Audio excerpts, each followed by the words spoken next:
अस्सलाम वालेकुम। मैं हूं आमिर सिद्दीक और आई इन्वेस्ट के यूट्यूब चैनल पे मैं पिछले साल तक वीडियोस अपलोड कर रहा था। उसके बाद कुछ मसरूफियात की वजह से और कुछ मैं चाह रहा था कि उस चैनल को इम्प्रूव किया जाए, उसकी वजह से मैंने ब्रेक ली और हम कोशिश कर रहे थे कि इसको किसी अच्छे तरीके से लॉन्च किया जाए। तो अभी हमने हमारे गेस्ट हैं आज नजम उस साकिब, इनसे मेरी बात हो रही थी। तो इन्होंने मेरे साथ एग्री किया कि हम जो चीज़ ट्राई कर रहे हैं ना, वो हम पॉसिबली आपके लिए वीकली एक रीकैप मार्केट का लेके आ रहे हैं। स्टॉक मार्केट को हम वीकली बेसिस पे हम डिस्कस करेंगे। सो it's a probably a weekend show for you. हमारे गेस्ट बड़े ज़बरदस्त स्टॉक मार्केट के इन्वेस्टर हैं। उसके अलावा ये अपनी लाइफ में कॉर्पोरेट सेक्टर के सुपरस्टार भी हैं। लेकिन जो जो इनका पर्सनैलिटी का एस्पेक्ट हमारे से रेलेवेंट है वो ये है कि ये बहुत ज़्यादा पैशनेट है स्टॉक मार्केट के बारे में, से इन्वेस्ट करने के बारे में। तो साकिब, आप क्यों ना अपने आप को खुद ही इंट्रोड्यूस करवाएं। जी, थैंक यू। आमिर मेरे बड़े अच्छे कुलीग तो नहीं, क्लासमेट कहूँगा मैं, लम से हैं। Thank you very much for taking time out और इनवाइटिंग मी हियर। थोड़ा सा अपना इंट्रोडक्शन करा लेता हूँ मैं। आमिर भाई के साथ मैं भी अपना लम से बीएससी कर रहा था। उस वक्त हमें ये कभी इंटरेक्शन नहीं हुआ कि हमारा पैशन सेम है। When I graduated from LUMS in 2009 after my BSc, तब से मैं I am very passionate about the stock market. क्योंकि तब आप ग्रेजुएट होते हो, पैसे इतने होते नहीं है, you want to make quick money. तो मेरे ख्याल से one platform that really help me out was this. Even when I had no job I was searching for jobs. तो even when I was sleeping I was making some kind of money. ठीक है, कुछ loss उसमें किया होगा, but that I consider to be my cost of learning I guess. तो 2009 से आज तक 2020 तक I am heavily invested in the stock market and I believe, when I say I believe, I really do believe कि stock market से अच्छा काम है ही नहीं। क्योंकि ये this is the only place जहां पे आप सोते हुए पैसा कमा रहे हैं। You invest in right people and you get the outcome. तो आमिर भाई, यही मेरी जर्नी है। साथ साथ मैं अपना कॉर्पोरेट भी कर रहा हूँ। I work with various FMCGs. Supply chain में मैंने काम किया हुआ है, expertise in sales, trade marketing, तो वो भी साथ साथ चल रहा है। लेकिन ये है कि आई बिलीव आपकी secondary income should be greater than your primary income. So तो स्टॉक मार्केट। इसका मतलब है कि आप अपनी स्किल भी आप बिल्ड कर रहे हैं, आप एक कैरियर भी आपका फुल फ्लेज है, ठीक है, उस पर आप फोकस कर रहे हैं। एंड योर योर सेविंग्स और योर एक्सेस मनी आपने you have put it on other companies and other people जो कि काम कर रहे हैं और आपके लिए वो कमा रहे हैं। जी एग्जैक्टली, आमिर राइट ही सेड। इशू ये है कि जनरली ना हम लोगों को बड़ी सेटिस्फेक्शन मिलती है when we see zero in our accounts, जब पैसे बढ़ते रहते हैं ना अकाउंट में। बट देन अगेन उस पैसे का कोई फायदा नहीं है। Any money that is in excess should be invested. That is my philosophy. अच्छा, तो छोटा सा स्टार्ट किया मैंने। इन्वेस्टमेंट के तो सॉरी। बहुत से तरीके हैं, स्टॉक मार्केट के अलावा भी तो है। आप रियल एस्टेट में ज़मीन खरीद के रख लो, आप और क्या कर सकते हो, आप फॉरेन करेंसी खरीद के रख लो, आप सोना वगैरह या और प्रेशियस मेटल्स खरीद के रख लो। तो इसमें आप कैसे डिफरेंशिएट करते हैं कि आपको अपने पैसे को किस तरह एलोकेट करना चाहिए? रियल एस्टेट भी होनी चाहिए आपके एसेट्स में, स्टॉक मार्केट कितनी होनी चाहिए, उसके बारे में आपका क्या ख्याल है? अच्छा, वेरी इंपॉर्टेंट क्वेश्चन। मेरे ख्याल से स्पेशली फॉर पीपल जो यंग है ना, अगर हम उनसे स्टार्ट करें, आमिर लेट्स गो बैक जब हम ग्रेजुएट नहीं हुए थे, होने वाले थे। ठीक है। सो उस जमाने में आई थिंक इतनी सेविंग किसी के पास नहीं होती कि वो प्लॉट का सोच सके, गोल्ड का सोच सके। ठीक है ना, there is a certain size of the wallet as well. तो स्टॉक मार्केट उस वक्त हम डिस्कस करते हैं तो हमें बड़ा अच्छा लगता है कि यार जितने भी पैसे हम उसको लगा सकते हैं कहीं ना कहीं। So the ease of entry into stock market is the beautiful thing about this market. इसमें आपके पास 5,000 भी है, 20,000 भी है, जितना भी है, there is no issue of entering the market. ठीक है। वेयर एज आप बाकी की जो बात कर रहे हैं उसमें आपको एक साइजेबल इनकम चाहिए, साइजेबल सेविंग चाहिए। एंड देन अगेन एक और चीज बड़ी इंपॉर्टेंट है स्टॉक मार्केट में, आप जो रिटर्न आपको मिलता है ना, मल्टीपल्स ऑफ 5, 7 या 3 में, अगर आप ये बाकी इन्वेस्टमेंट साइट पे चले जाएं, फॉर एग्जांपल प्लॉट में चले जाएं, तो वो आपको 10 साल बाद मिलेगा। ठीक है, और प्लस आई डोंट थिंक कि पाकिस्तान में आपको रियल एस्टेट में हर कोई घुसा होता है। सेकंड चीज इंपॉर्टेंट ये है, आपने वो चीज करनी है कोई भी नहीं करना। आई रिमेम्बर जिसमें हम जब बात करते थे blue ocean strategy, do something जो कोई नहीं कर रहा पाकिस्तान में, जो सारे एग्जैक्टली। कर रहे हैं वहां पे आपका साइज ऑफ पाई बहुत छोटा है। अच्छा, मैं जरा ऑडियंस के लिए एक्सप्लेन कर दूं। ब्लू ओशन स्ट्रेटजी ये एक बुक भी थी, जिसमें वो कहते हैं कि आप बिजनेस वो करो जो कोई नहीं कर रहा, नई चीज के ऊपर बिजनेस करो, और ताकि वहां पर आपका कोई कंपेटिटर ना हो। जैसे फॉर एग्जांपल लेट्स से कि जब सोशल मीडिया नहीं था तो फेसबुक ने नया सोशल मीडिया स्टार्ट किया, वो पुराने बिजनेसेस नहीं थे, नई चीज। जो आप नई चीज कोई भी करते हो, लेट्स सपोज जैसे लाहौर में कुछ 2-3 साल पहले लोगों ने कोवर्किंग स्पेसेस स्टार्ट की। मैं भी एक कोवर्किंग स्पेस से ये रिकॉर्ड कर रहा हूँ। तो वो एक नया बिजनेस है, आप किसी एग्जिस्टिंग रियल एस्टेट से या ट्रांसपोर्टेशन या एग्जिस्टिंग बिजनेसेस से compete नहीं कर रहे, तो उसको कहते हैं ब्लू ओशन स्ट्रेटजी। अच्छा साकिब, मैं इस चीज के बारे में इस पे आना चाहता हूँ कि आपने बड़ी अच्छी बात की कि आपके पास प्लॉट के लिए आपको लाखों रुपए चाहिए, और वो लाखों रुपए इकट्ठे करते करते हो सकता है वो पैसे आपके वैसे ही लग जाए। लेट्स सपोज आप फाइल ले सकते हैं, लेकिन फाइल अच्छा काम नहीं है। फाइल अच्छा काम नहीं है, चले लेट्स सपोज वो भी अगर है तो वो एक सेपरेट एसेट क्लास है, वो एक सेपरेट इन्वेस्टमेंट स्ट्रेटेजी है। लेकिन स्टॉक मार्केट में ये है कि स्टॉक मार्केट की जो ब्यूटीज कुछ और भी हैं, जैसे आप स्टॉक शेयर किसी दिन भी सेल कर सकते हैं। फाइल मैं आपकी एक और चीज, मैं उस पॉइंट पे आ रहा था, अगर आप मुझे 1 मिनट देते हैं। जी जी जी। मैं ये कह रहा था, फॉर एग्जाम्पल आपने एक प्लॉट ले लिया, एग्जाम्पल दे रहा हूँ आपको, आपने 5 मरले, क्योंकि जनरली हम जैसी मिडिल क्लास जो है वो 5 मरले 10 मरले की फाइल खरीदती है, ठीक है। खरीद लिया हमने। अब मुझे जब कैश की जरूरत है ना, मैं अपना प्लॉट पूरा बेचूंगा, मैं अपना कोना नहीं बेच सकता। अगर मुझे 10-20 हज़ार की जरूरत है, लाख रुपए की जरूरत है, I can't sell my plot according to my wish list, मुझे पूरा साइज बेचना पड़ना है। The beauty about stock market is कि फॉर एग्जाम्पल मेरे पास 10,000 शेयर हैं और मेरी नीड है कि मैं उसमें से 500 शेयर बेच दूं, तो इट्स वेरी इजी। और उसमें मुझे हिट नहीं लेनी पड़ेगी, जो उसका सेल रेट चल रहा होगा उस पर ही बिकेगा। वेर अगर मैं अपना प्लॉट का कोई कोना बेचूंगा तो मेरे बाकी प्लॉट की वैल्यू गिर जाती है। तो इसमें ये चीज नहीं है। द ब्यूटी इज कि मैं इसमें I can be liquid, I can be investing as well, दोनों चीजें। आप कैपिटल गेन भी ले रहे हो एट द सेम टाइम, अगर आपने अपना कोई एक्सपेंडिचर चलाना है, so it's very easy to manage both. अच्छा इन्वेस्टमेंट्स ऑफ बिग शॉट्स जिसमें लैंड आ जाती है, गोल्ड आ जाता है, अपार्टमेंट्स आ जाती हैं, वो जरा मुश्किल होता है। अच्छा, हम किसी फ्यूचर वीडियो में ना हिस्टोरिकल ग्रोथ पैटर्न्स भी डिस्कस करेंगे इन सारी एसेट क्लास के, सोने के, और उसको भी डिस्कस करेंगे। लेकिन अभी मैं आपसे बड़ा रेलेवेंट आजकल का ट्रेंडी क्वेश्चन पूछना चाह रहा हूँ कि ये आजकल स्टॉक मार्केट इतनी ऊपर क्यों जा रही है, हालांकि पिछले 5-10 महीने वो बहुत डिप्रेस्ड रही है। अच्छा, अब इसका आंसर जो है ना वो उस चीज में सिंपल, अगर आपने 2009 से इसको फॉलो किया हो ना, तो this is the second cycle जिसमें मैं ऑपरेट कर रहा हूँ, जो इसका बिजनेस साइकिल कह रहे हैं आप। तो जो पहले 5 साल थे, 2009 से 2013-14 तक, तब तक एक साइकिल गुजर चुका हुआ था। तब मैंने जिस सेक्टर में इन्वेस्ट किया उसको मैंने ग्रो करते हुए भी देखा, और eventually I got to know कि उसका साइकिल क्या है।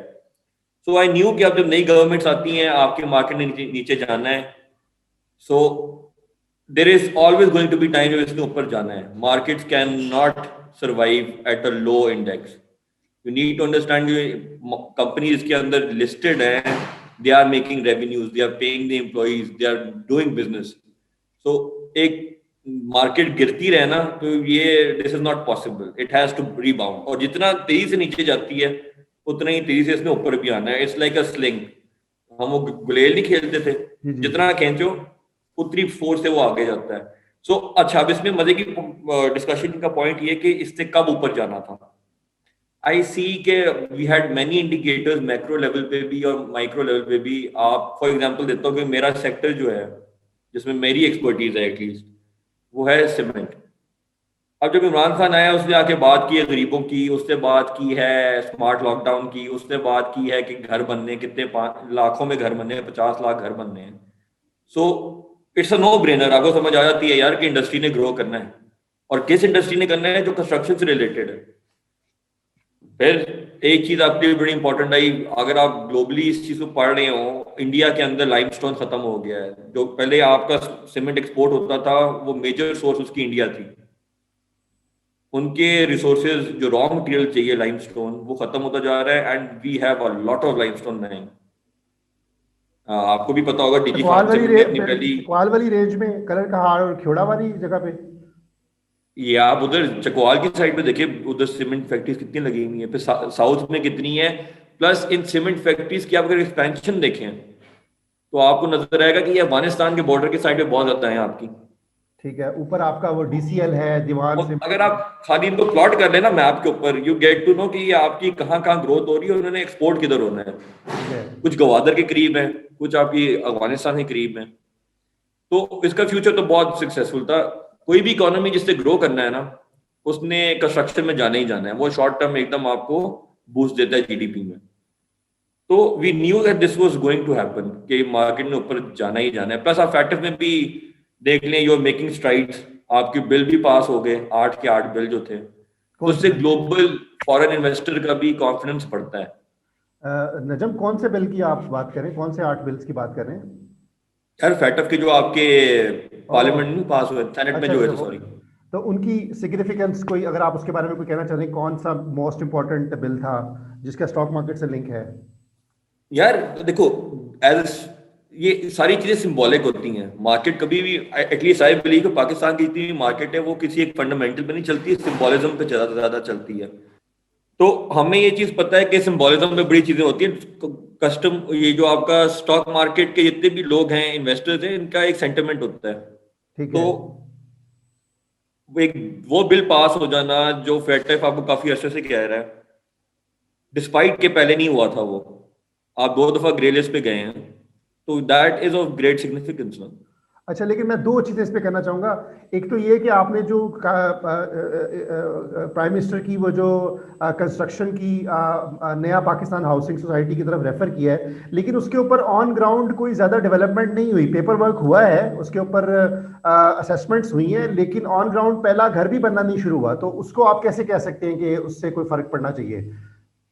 देखिए, बात फ्यूचर की होती है, और फ्यूचर जरूरी नहीं है कि 1 साल हो, 3 साल हो सकता है। अभी तो 2.5 साल हुए हैं उसको, ठीक है। It's a big project. ठीक है। If we see the scope of the project, it's a big project. और जिसके अंदर सबसे बड़ा इशू ये था, खैर हम अपने टॉपिक से वर्ड कर देंगे, लेकिन उसमें मेन इशू ये था कि इतनी लैंडिंग कौन करेगा। एग्जैक्टली। लैंडिंग का इशू था बस ये था कि यार कि आप क्लीन लोन किस तरह देंगे। मेरे ख्याल में लैंडिंग के ऊपर उन्होंने लेजिस्लेशन एक की है ना, कि आप घर को अगर कोई बंदा पे नहीं करता तो उसको आप, जिसको यूएस में क्या कहते हैं, कि आप उसको, बैंक जो है उसको पोजेस करके आगे रीसेल कर सकता है। उसकी टेक्निकल पोजेस टर्म कर है। सकता है। अब वन ऑफ द लॉज वो ही पास हुआ है ना फैक्टर में यार, कि गवर्नमेंट की वो जमीन बन जाती है। एग्जैक्टली। चलें, उसके अलावा आपने कहा कि सीमेंट आपका फेवरेट सेक्टर है, लेकिन मार्केट में तो और बहुत से सेक्टर्स हैं। तो क्या आप बाकियों पे भी जब नजर रखते हैं?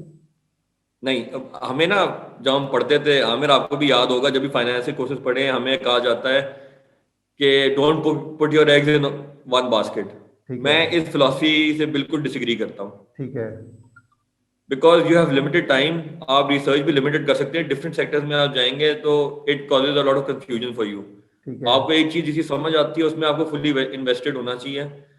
सो मेरा मेजर पोर्टफोलियो जो है, जो 80% है, वो सीमेंट होता है या पावर है, पावर ठीक है। Sector, nothing else. ठीक है, पावर भी बहुत बड़ा ये जो सेक्टर है। कहते हैं ना कि आपको 10-10 सिंबल रखने चाहिए, 20-20 शेयरों में होना चाहिए डिफरेंट, वो I don't believe in it. जो आपको समझ आती है, and that goes out to the audience as well, कि it's not necessary to minimise risk. जब आप स्टॉक मार्केट में जा रहे हैं ना, greater the risk higher the return, बस सिंपल ये सोचें। मैं आपका पॉइंट समझ रहा हूँ। काफी लोग ये कहते हैं कि आप, क्योंकि आपके पास लिमिटेड टाइम होता है, तो आप चंद शेयर्स पर ही रिसर्च कर सकते हैं। लोग कहते हैं लेस देन 10 शेयर्स, 5-6 से ज्यादा शेयर्स को आप डिटेल से उनकी डेवलपमेंट्स फॉलो नहीं कर सकते, उनका हिस्टोरिकल और उनके ऊपर सारी डेवलपिंग जो स्टोरीज हैं उनको आप फॉलो नहीं कर सकते। तो काफी लोग इस चीज पे बिलीव करते हैं कि आप एक्चुअली खुद जो इन्वेस्टमेंट करते हैं ना, वो 7-8 शेयर्स में या 7-8 कंपनीज में ही कर सकते हैं। तो काफी लोग नहीं, मैं इससे शेयर्स की बात नहीं कर रहा, मैं सेक्टर्स की बात कर रहा हूँ। वो आप 1-2 ही रखें, नहीं, लेकिन इवन जो कीप्स योर लोग, लाइफ इजी। हाँ, लेकिन जो लोग, ऑल्दो हमारी पॉडकास्ट पाकिस्तान की स्टॉक मार्केट के बारे में, लेकिन इंक्रीजिंगली ना मेरे काफ़ी दोस्त वगैरह ना अमेरिका में या वेस्ट में रहते हैं, एक्सपेट्रिएट्स हैं, तो वो यूएस मार्केट में इन्वेस्ट करते हैं, टेस्ला वगैरह, फेसबुक एंड ऑल दैट। तो उनकी टेक्नोलॉजी जो कंपनीज है ना, उसको आप एज अ सेक्टर डील नहीं कर सकते, आपको इंडिविजुअली उसमें से चूज करना पड़ता है। तो उस पर्सपेक्टिव से अगर देखा जाए पाकिस्तानी मार्केट में, तो हाँ आप सेक्टर्स पे एक ट्रेंड करते हैं, क्योंकि हर सेक्टर के 10-20 कंपनीज हैं हर सेक्टर पे, ठीक है। तो आप एक सेक्टर को एज अ ग्रुप स्टडी कर सकते हैं, लेकिन that doesn't necessarily hold true for US market, जहां पे हर सेक्टर इतना बड़ा है कि hundreds and thousands of listings हैं उसमें। तो मैच्योर मार्केट है।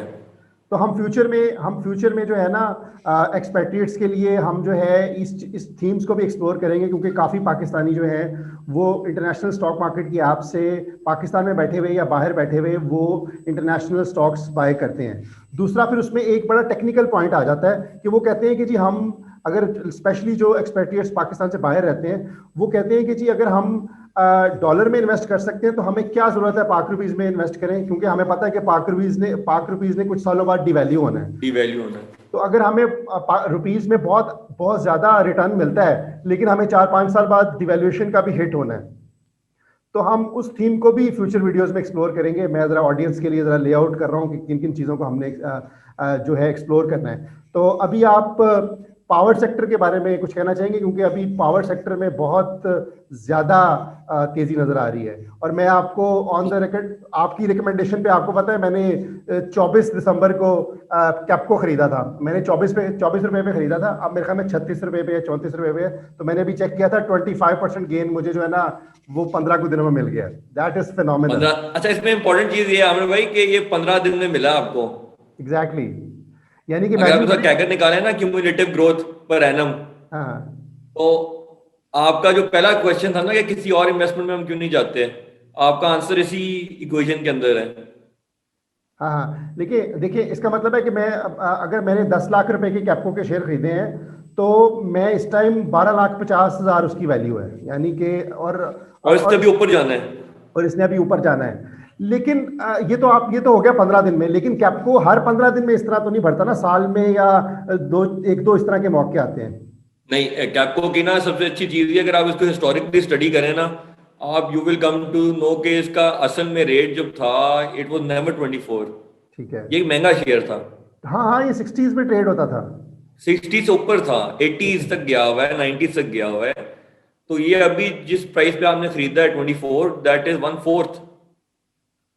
अच्छा, इसका ठीक जो है ना, बहुत डिवैल्यूएशन हो गई हुई थी। और इसका मज़े बात ये थी, इसकी डिवैल्यूएशन की भी रीजन ये थी कि जब ये आईपीपी का इशू हुआ है, तो उसके अंदर जो कॉन्ट्रैक्ट उन्होंने होना था रिन्यू, उसमें एक काफी, ये आप समझ लें, एक डार्क रूम सिचुएशन थी, जिसमें नोबडी न्यू कि इनका कॉन्ट्रैक्ट रिन्यू होगा कि नहीं होगा, जिसकी वजह से ये मार्केट में इसका शेयर गिरा है।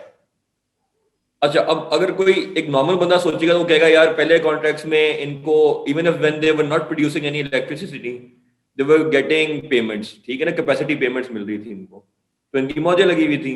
अब जो टेंशन थी ये थी कि अगर कॉन्ट्रैक्ट रिन्यू हो जाता है, they will not get the capacity payments and इनकी अर्निंग पर शेयर गिर जाएगी। लेकिन इसमें एक चीज देखने वाली इंपॉर्टेंट चीज ये है कि कैप्को जो है ना सेमी गवर्नमेंट ओन्ड है, और अगर आप बिलीव करते हैं in the future of Pakistan, which I do, तो गवर्नमेंट कभी अपने लिए लॉस नहीं करेगी अब।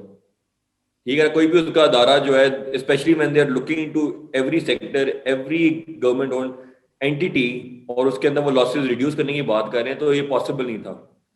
अच्छा, अब ये बढ़ना क्यों शुरू हुआ है? क्योंकि उनका कॉन्ट्रैक्ट हो गया रिन्यू, ठीक है। और जितना आपकी समझ लें फ्यूल इंपोर्ट होता था, कॉस्ट ऑफ प्रोडक्शन जो है आपकी इलेक्ट्रिसिटी की, वो फ्यूल से होती थी, वो बाहर से आता था, डॉलर भी गिर गया आपका, ठीक है। तो इनके लिए तो मौज हैं। ठीक है, अगर आप कैप्को को स्टडी करें तो कैप्को हिस्ट्री में हाईएस्ट डिविडेंड गिविंग शेयर है। ठीक है, उसकी आप हिस्ट्री देखें तो उसने कभी 8-10 रुपए या 12 रुपए से नीचे कभी भी डिविडेंड नहीं दिया पर हम शेयर। अपने ऑडियंस के लिए, मैं वीडियो में हम ये ग्राफ्स लगा देंगे इनके डिविडेंड के भी, और सारी इन्फॉर्मेशन हम स्क्रीन पर लगा देंगे। अच्छा, उसके अलावा इसको हम रैप अप करते हैं, क्योंकि हमने टारगेट रखा है कि हम 30 मिनट से छोटी वीडियो किया करेंगे, जो वीकली वीडियो करेंगे।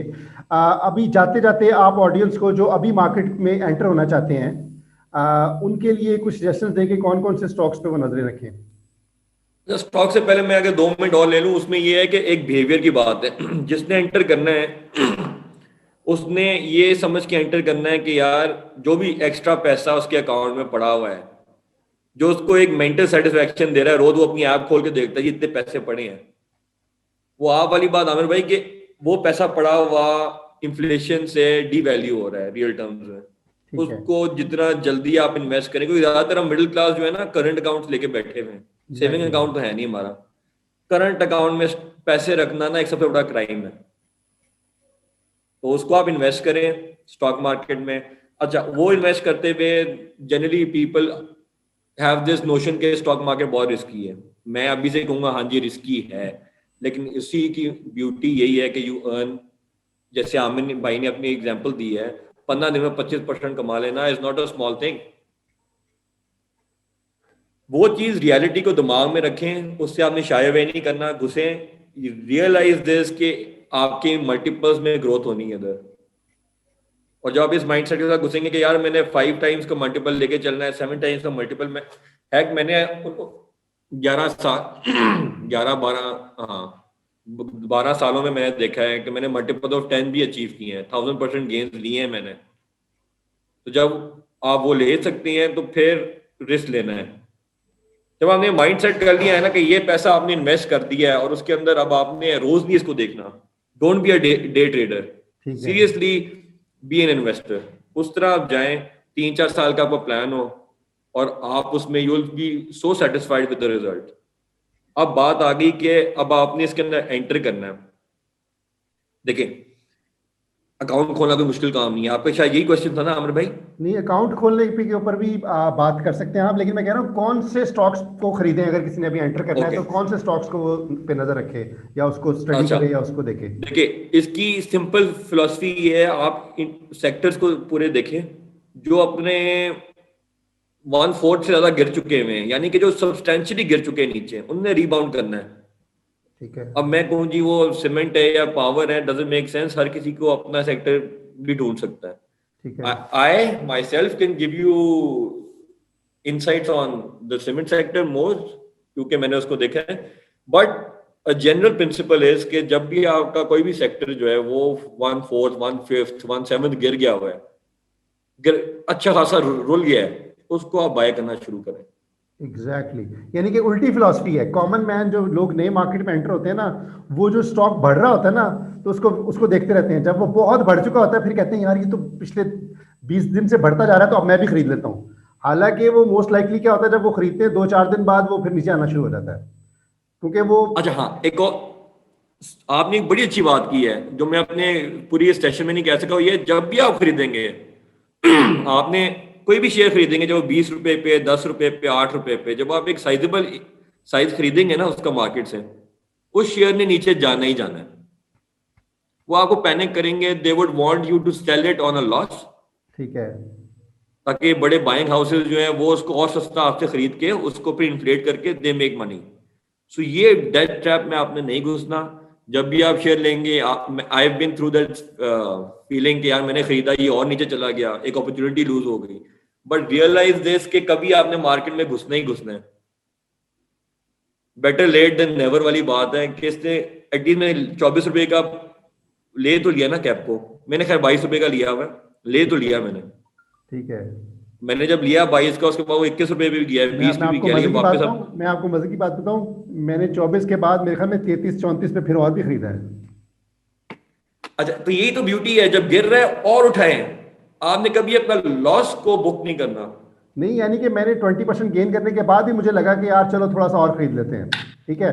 तो मैंने उसको, मेरे पास आई हैड द कैश, मैंने थोड़ा सा और बाय कर लिया। तो द पॉइंट इज के मार्केट जब सबसे नीचे जाती है तब आपने खरीदना है। Do not follow the herd mentality which is कि जब आपका कॉन्फिडेंस बढ़ गया है ना कि शेयर ऊपर जा रहा है तो मैं खरीदता जाऊं, उसमें आपका परसेंटेज ग्रोथ बहुत कम है, आप मल्टीपल्स में नहीं खेल सकते। और ये कुछ दिनों की बात होती है, फिर आप जितने का खरीदा होता है उतने का बेच भी नहीं सकते। चलें सीमेंट्स के बारे में कुछ टॉप पिक्स, अपने टॉप 3 सीमेंट के पिक्स मुझे बताएं, जो कि जिनमें अभी भी गैस है, जिन्होंने अभी भी ऊपर जाना है। यार फेडको एक बड़ा अच्छा शेयर है। ठीक है। मैपल, ठीक है। Maple cement is not a small entity, क्योंकि अब I would have said Pioneer, but Pioneer has grown a lot. Yes, वो 14 रुपए से 100 प्लस चला गया, दैट इज लाइक 8 टाइम्स बढ़ गया वो। 8 टाइम बढ़ गया है। और आप आमिर भाई जब भी ये डिस्कशन किया करें, आप ड्यूरेशन भी बताया करें, इन लेस हाँ, than a year. in less than a year, about 9 months.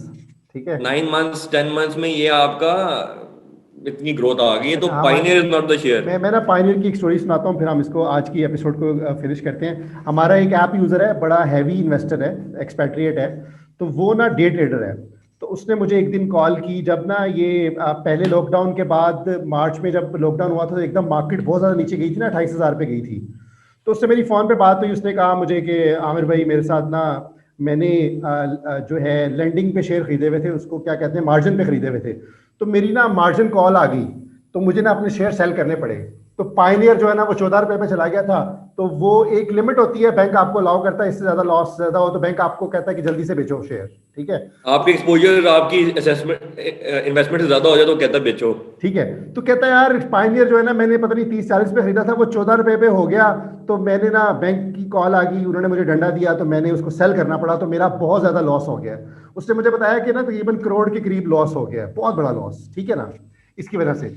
तो मैं सोच रहा था, और मैंने उनको कहा भी पोलाइटली, उनका दुख समझ के मैंने उनको फौरन नहीं मैंने उनके मुंह पे कहा, लेकिन मैंने उनको पोलाइटली कहने की कोशिश की कि ना 14 रुपए पे तो this was an excellent time to buy not sell. Bye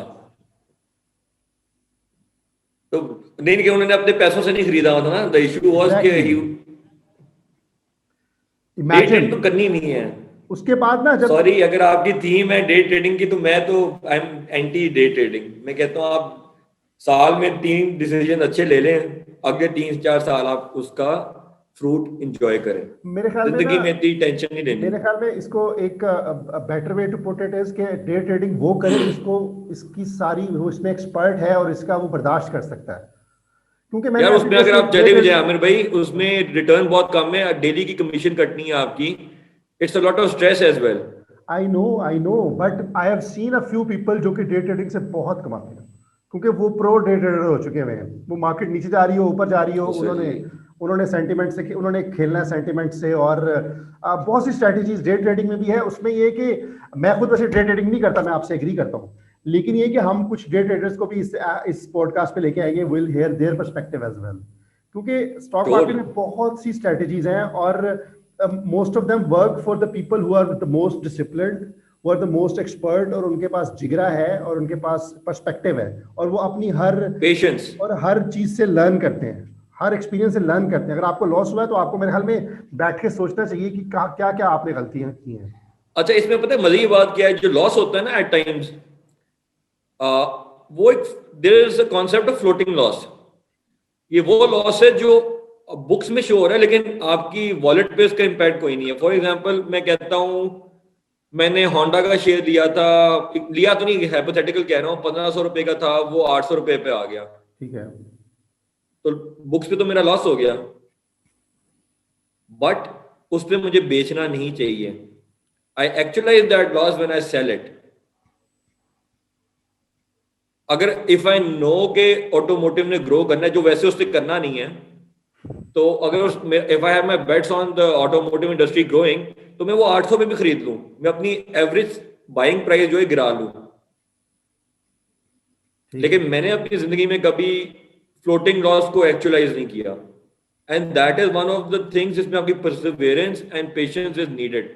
आपने लॉस लेके तो मार्केट से निकलना ही नहीं है। ठीक है, ठीक है, ठीक है। तो अब इस नोट पे हम इसे खत्म करते हैं कि आपने लॉन्ग टर्म खेलना है और आपने सालों के होराइजन को जेन में रख के इन्वेस्ट करना है। ये छोटी मोटी चीज नहीं है यार कि हफ्ते 10 दिन में करना है। हमें गलत पढ़ाया जाता है कि जी शॉर्ट टर्म 1 साल होता है, नहीं, short term can very between 2 to 3 years। That's my personal experience. Exactly मैं तो इवन बल्कि उससे ज्यादा कहूंगा, 5 to 10 years for young people like us. ठीक है ना, मैं नहीं अक्सर नहीं कहता नहीं, हूँ। स्टॉक मार्केट में नहीं। अच्छा, क्योंकि नया आपने अगला सब देखिए कुछ 5 तो आपका एक्सट्रीम हो गया ना, 5 तो आपका एक्सट्रीम एंड है। आप 2 से 3 साल शॉर्ट को रखें, 4 से 5 साल आप मीडियम रखें, 7 साल से ज्यादा तो मैं कहता ही नहीं हूँ। ठीक क्योंकि है, जब आप इतना रिस्क ले रहे होते हैं ना, तो one of the thing that you want to reduce is the time it takes to achieve your goal. वरना ठीक है, फायदा ही क्या कि आप रिस्क भी ले रहे हैं और रिटर्न भी आपको देर बाद आ रहा है। अगर आप 10 years में चले जाते हैं, फिर तो there is no difference between investing in a plot and the stock market. चले ठीक है। इस थीम को भाई हम वो ना पहली वाली बात शुरू हो जाती है। इस थीम को हम अगली वीडियोस में एक्सप्लोर करेंगे। अभी thank you very much Najam for joining us from thank you Faisalabad. Aamir. Participants, अगर आपको कोई क्वेश्चंस हैं, कोई थीम्स आपने एक्सप्लोर करने हैं, कोई जिन टॉपिक्स पे आप बात करना चाहते हैं कि हम बात करें, वो हमें कमेंट्स पे ज़रूर करें और हम उनको डिस्कस करेंगे. Thank you very much. Thank you, Amir. Thank you for the opportunity.